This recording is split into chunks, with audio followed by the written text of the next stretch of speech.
Alors, comment avoir des couleurs intenses à l'aquarelle? C'est une bonne question. La réponse, c'est faut s'entraîner. Alors, d'abord, on va parler de problèmes qui peuvent se poser, surtout pour les couleurs claires, comme les jaunes et les choses comme ça. Un jaune comme ça, voilà. Donc, un jaune, si je lui mets un petit peu d'autres couleurs, quand je prends mon godet, là j'ai un godet de jaune. Et quand je prends avec mon pinceau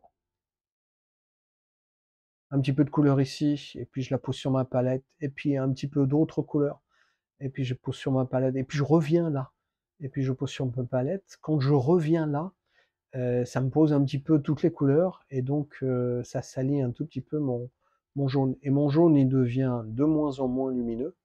Euh, Avant, il était comme ça, et puis maintenant, eh ben, il est comme ça. Euh, voilà. Et donc, moi, ce que je fais, c'est assez souvent, pour les couleurs claires, une fois par semaine, une fois par mois, quand je vois qu'elle est plus très jolie, euh, pour mes godets, c'est que je les passe directement sous le robinet. Je les passe sous le robinet, et puis je passe un petit coup de pinceau, et donc ça m'enlève pas mal de couleurs, mais la couleur qui reste, elle est super jaune, parce que la couleur qui est là, voilà. Quand je travaille par tube, euh, à ce moment-là, je remets un peu de couleur neuve derrière ma couleur moins neuve. Voilà, elle est vraiment trop pas neuve, mais bon. Euh, Voilà. Et je me sers de ça. Euh, un petit truc, c'est que comme j'utilise beaucoup de couleurs et que je les laisse un petit peu sur la palette, euh, j'ai ma couleur sale qui est un petit peu par là, parce que je mets toujours mon pinceau par ici, et ma couleur propre que je remets en début de, en début de séance, qui va être par là. Si elle était plus orange que ça m'arrangerait. Je sais pas, une très jolie couleur là. Voilà.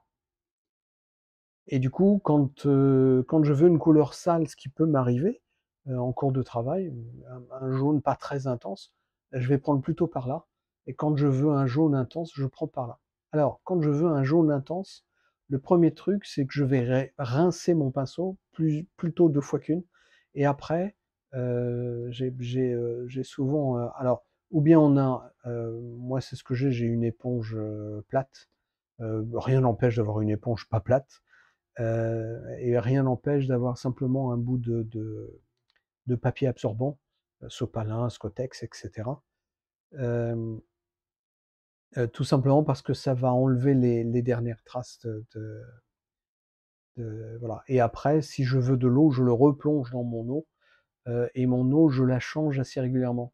Alors à l'atelier, j'ai un gros pot d'eau qui fait 1 litre et demi, ce qui permet d'avoir toujours de l'eau propre, au moins en surface, parce que les pigments, ils vont dans le fond. Donc les bords de mon pot et le fond de mon pot est absolument dégueulasse, mais l'eau, elle reste beaucoup plus propre que si j'ai un petit pot.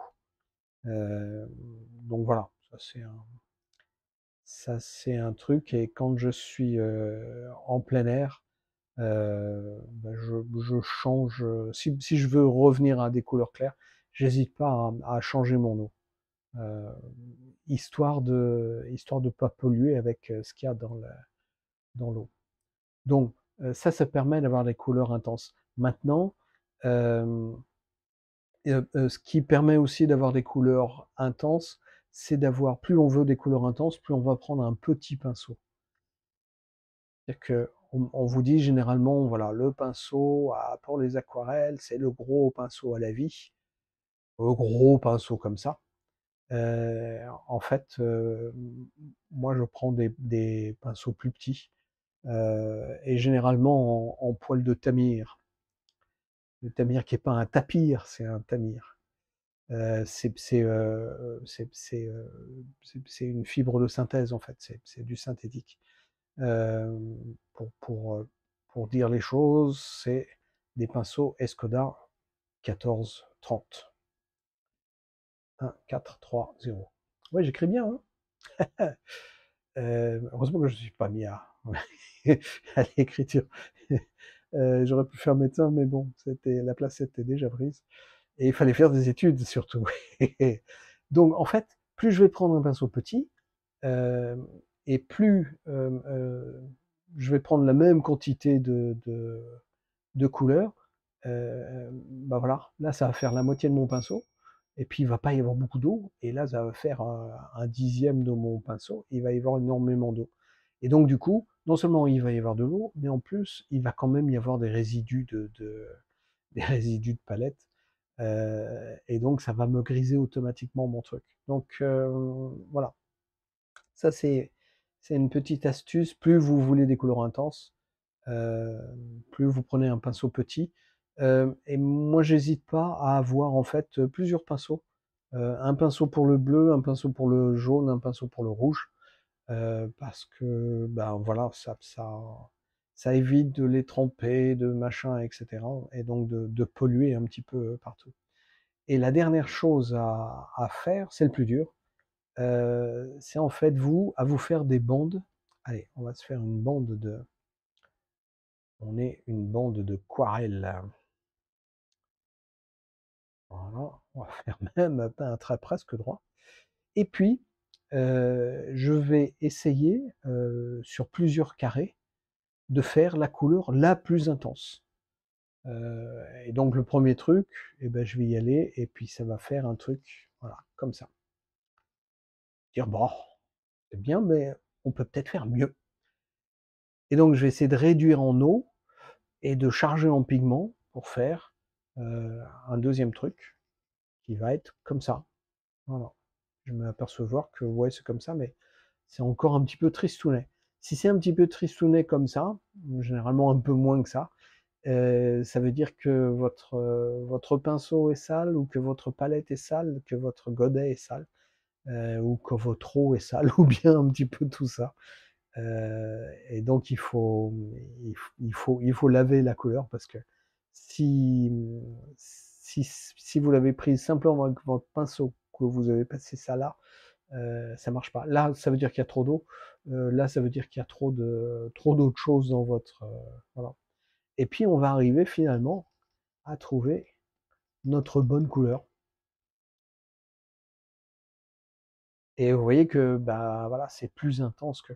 Euh, Ça peut prendre plusieurs bandes, voilà, mais à chaque fois, il faut, il faut tester, euh, jusqu'à arriver au bon truc. En général, ça veut dire mettre beaucoup moins d'eau, juste assez d'eau pour prendre au maximum de la couleur. Alors, là pour le jaune, ça va s'arrêter là.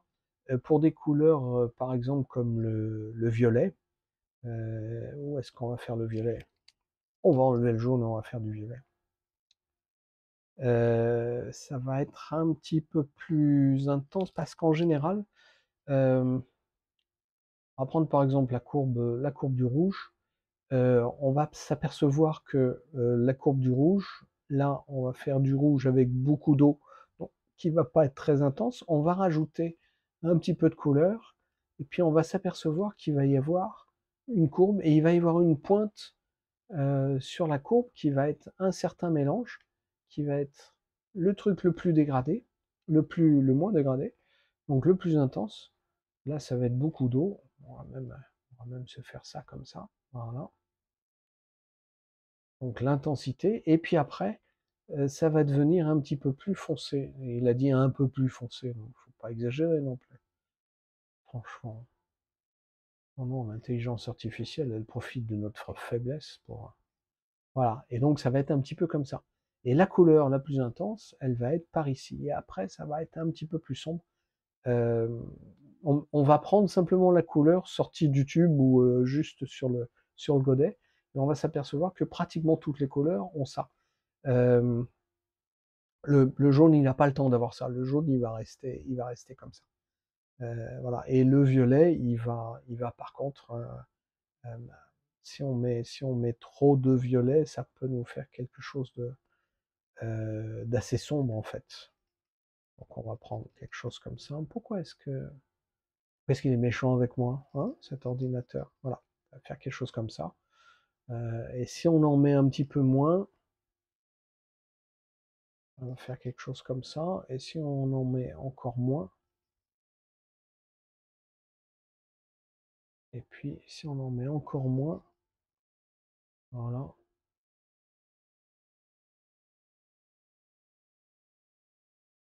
verc.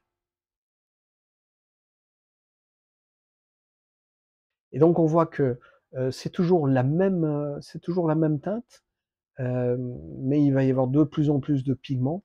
Et en fait, ça va passer par un stade qui va être super lumineux.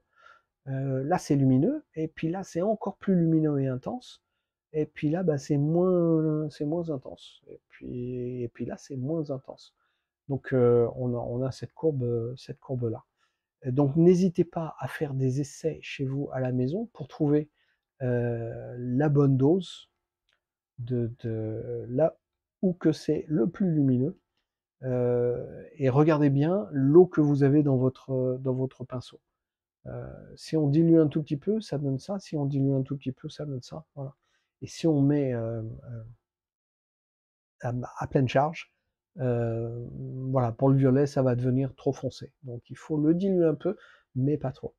Et même chose pour la plupart des couleurs qu'on va trouver un petit peu partout, sauf celle-là, le jaune. C'est tout? Non mais alors.